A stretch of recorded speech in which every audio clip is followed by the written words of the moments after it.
আমি আসলে আপনাদের উদ্দেশ্যে তেমন কিছু বলতে আসি নাই। আমি জাস্ট কোরআনের একটা আয়াত আপনাদের উদ্দেশ্যে শেয়ার করার জন্য আসছি। আল্লাহ রাব্বুল আলামিন পবিত্র কোরআনের সূরা হাদীদের 20 নম্বর আয়াতে বলতেছেন,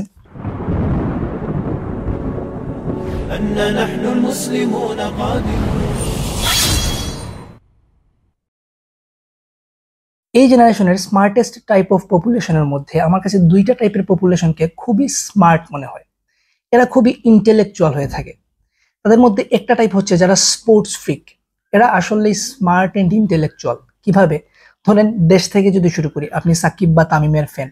আপনি যদি সাকিবের পক্ষ হয়ে সাকিবের অনেক কিছু লিখতে হয় আপনাকে, তাহলে আপনাকে খুব গুছিয়ে লিখতে হবে, অনেকগুলো স্টেট ঘাটাঘাটি করতে হবে, অনেক শৈল্পিক ভাবে কিছু উপস্থাপন করতে হবে। আবার যদি আপনি তামিমের এগেইনস্টে লিখতে যান সাকিবের পক্ষ হয়ে, তাহলে আপনাকে অনেকগুলো স্টেট ঘাটাঘাটি করতে হবে, অনেক কিছু করতে হবে।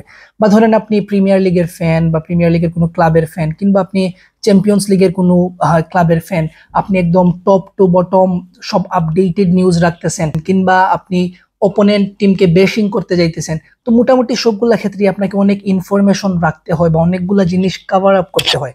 সো আসলে স্মার্ট এবং ইন্টেলেকচুয়াল না হলে এই কাজগুলো করা পসিবল না।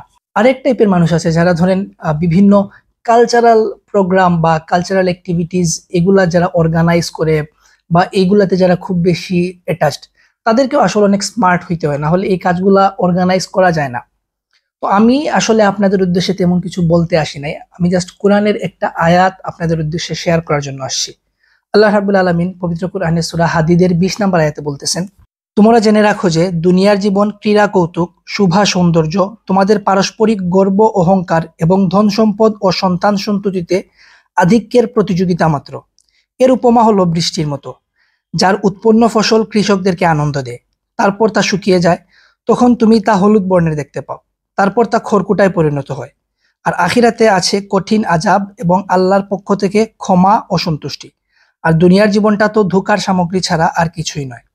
একটু তাফসির বের করে এই আয়াতের তাফসিরটা একটু দেখুন, অথবা এই আয়াতটাই আবার দুইবার তিনবার একটু মনোযোগ দিয়ে শুনুন। আল্লাহ রাব্বুল আলামিন বলতেছেন, আর আখিরাতে আছে কঠিন আযাব এবং আল্লাহর পক্ষ থেকে ক্ষমা ও সন্তুষ্টি। বর্তমান অবস্থার কথা চিন্তা করুন আপনার, এবং পরিণতির কথা একটু চিন্তা করুন।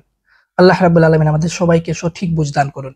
সঠিক পথে আমাদের এনার্জি, আমাদের ইন্টেলেকচুয়ালিটি, আমাদের অ্যাক্টিভিটিস গুলা খরচ করার তৌফিক দান করুন। আসসালামু আলাইকুম ওয়া রাহমাতুল্লাহি ওয়া বারাকাতুহু।